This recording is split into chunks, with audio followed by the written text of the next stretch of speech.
हाँ जी, आप बताएं। मैं आपको बताना चाहूँगी, झज्जर विधानसभा में गीता मुखर्जी कांग्रेस से हैं और अब की बार मेरा सुझाव भी है मेरी पार्टी से कि महिला की टक्कर में झज्जर में महिला को ही चुनाव लड़वाया जाए। ऐसी अब की बार कार्यकर्ताओं की और जनता की भी। चलिए ठीक है, आप उषा जी से बात करते हैं। साध्वी पुष्पा शास्त्री। पुष्पा जी, हाँ मैं महिला मोर्चा की प्रदेश अध्यक्ष है और बड़ी उपाध्यक्ष और बड़ी धाकड़ है। धन्यवाद। मैं इसमें ये कहना चाहूंगी कि प्रण करते हैं आज़ादी की शाम नहीं होने देंगे और वीर शहीदों की धरती बदनाम नहीं होने देंगे। जब तलक भी गरम लहू की एक बूंद भी बाकी है, भारत माँ के आंचल को नीलाम नहीं होने देंगे। अब हवाएं ही करेंगी यहाँ रोशनी का फैसला और जिस दिए में दम होगा वो दिया जल जाएगा। कुंदन तप कर बनता है, मेहंदी पीस के ही रंग लाती है, दाना गल के फलता है और चमकती जल करवाती है। देश में आधी आबादी महिलाओं की है।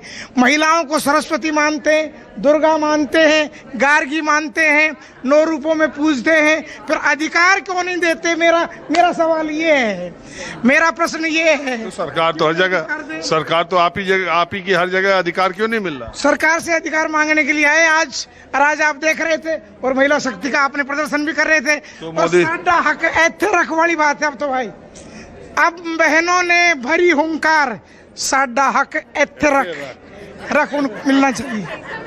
और हम तो वहीं खड़े होते हैं जहाँ मैटर बड़े होते हैं और जहाँ भी रिस्क होती है वहाँ साध्वी पुष्पा शास्त्री की एंट्री फिक्स होती है। ठीक है ना वकील साहब? है जी।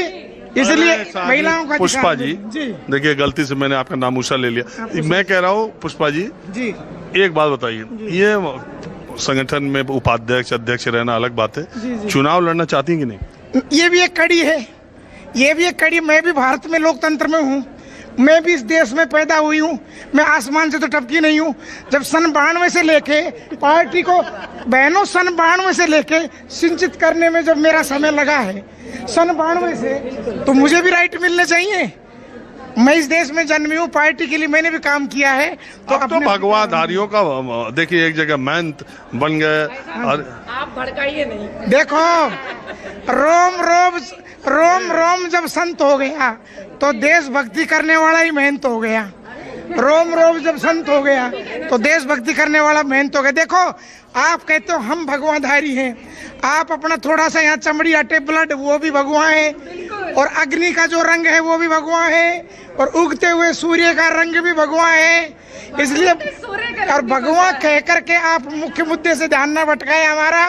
पत्रकार कलाकार कथाकार, पत्रकार कलाकार कथाकार जब ये एक हो जाएंगे तो सरकारों को उनकी बात भी माननी पड़ेगी और सरकार के निर्माता भी। तैयारी आपकी है पुष्पा जी? रेवाड़ी राजा रेवत की राजधानी रेवाड़ी, आपने नाम सुना होगा।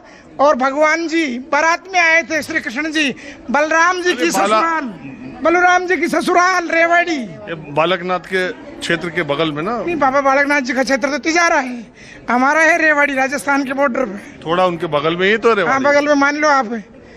तो रहने वाले शायद वो रेवाड़ी के ही हैं क्या? रेवाड़ी के नहीं है, कोहराना गांव है रेवाड़ी में रोड, और जिला अलवर उनका गांव वो है। मेरा गांव है गणियार और मेरा निवास स्थान है रेवाड़ी। और तो आज बैठक परमानंद यादव, मेरे पापा श्री PNG यादव, वो आर्मी पर्सन थे। जब मैं कुछ बोलती हूँ तो मेरे को लोग कहते हैं आप ऐसा क्रांतिकारी क्यों बोलते हो? मैंने कहा मेरे DNA में, मैं संत तो हूँ पर मेरा DNA में एक फौजी का खून। इसलिए अन्याय ना करना है भाई साहब, और ना अन्याय को सहन करना है। और कहीं अन्याय हो रहा है तो उसके मैं सबसे पहले बोल लूंगी, और मैं तो इसीलिए आई हूँ आज। इनको हक दिलवाना है, इन सबको हक दिलवाना है। अपने टिकट भी तो लेना, इनको भी तो दिलवाना है। ये बताओ घर में हलवा बनेगा, सब में बटेगा, तो सब तो थोड़ा थोड़ा तो जीवेंगे ना सर। आप कुछ कहना चाह रही हैं? धन्यवाद। नमस्कार भाई साहब। नमस्कार। हाँ, मैं बहुत बहुत बड़े फ्रेंड है आपके चैनल के। अरे बहुत शुक्रिया। मैं तो ऐसे ही लोगों से बातचीत करता भाई साहब आपको ये बताना चाहूँगी, मैं प्राची खुराना गुरुग्राम निवासी हूँ और 2018 से पार्टी में दायित्व के साथ जुड़ी हूँ, वरना बचपन से इसी विचारधारा और इसी परिवार से आती हूँ। तो मैं आपको ये बताऊँगी, हम सभी बहनें, ठीक है, कुछ की टिकट की दावेदारी है, कुछ खुलकर बात करी है, परंतु दिल में सबको एक विश्वास है और पार्टी में और संगठन में एक ही बात रखती है कि जो संगठन का फैसला होगा वो अंतिम और सर माथे होगा। और उन्हें भी पूरा विश्वास है क्योंकि तभी 33% का आरक्षण भी आया है। ये उनका विश्वास था। जब वो आरक्षण आ गया तो उनको पता है उनके हिस्से में टिकट भी आ जाएगी। इस इलेक्शन की बात है, 29 तक कह रहे हैं, 1/3 तो मिलना ही मिलना। इस बार 27 न मिले हरियाणा में, लेकिन अगली बार तो 27 मिलना ही है महिलाओं भाई साहब, शेरनियां जो होती है ना, 2 कदम पीछे हटाती हैं तो लंबी छलांग लगा के आगे आती है। ये तो बात मानिएगा जरूर। तो शेरनियों को जब उतारना है, सिर्फ मैदान में सिर्फ उतारने के लिए नहीं उतारना, जीतने के लिए भी उतारना है। ये जीत कर भी आएंगी और मैदान फतेह करके भी आएंगी। बताइए। मेरा नाम कांता देवी है और मैं पूर्व मंत्री हूँ। 1996 में मैं मंत्री बनी थी, चेयरमैन चौटाला जी के सरकार में, बंसीलाल जी की सरकार में। बंसीलाल जी की सरकार में जब भारतीय जनता पार्टी के साथ गठबंधन था 96 से 2000 हरियाणा तक। जनहित विकास पार्टी क्या नाम? हरियाणा विकास पार्टी, हरियाणा विकास विकास पार्टी से। तो आपके पास क्या पद था मंत्री का? मेरे पास था आयुष डिपार्टमेंट, जो उस टाइम आयुर्वेद बोला करते थे, और एनिमल हस्बेंड्री डिपार्टमेंट मेरे पास था।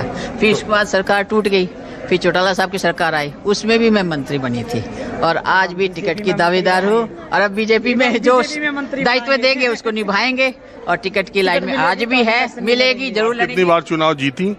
नहीं, उसके बाद चुनाव नहीं जीती क्योंकि अब 2014 से मैं बीजेपी में हूँ और इच्छा है, बाकी पार्टी जो फैसला लेगी वो हमें हमारे सिर माथे पर। तो ये कहते हैं कि हरियाणा में जो एक बार मंत्री बन जाए वो 3 पुश्त का इंतजाम कर दे, सही है? नहीं जी, बिल्कुल नहीं, हमने तो कोई नहीं किया। आप जाके पता कर सकते हैं, आप जजर में जाइए, पता कीजिए कितना पुश्तों क्या किया हमने।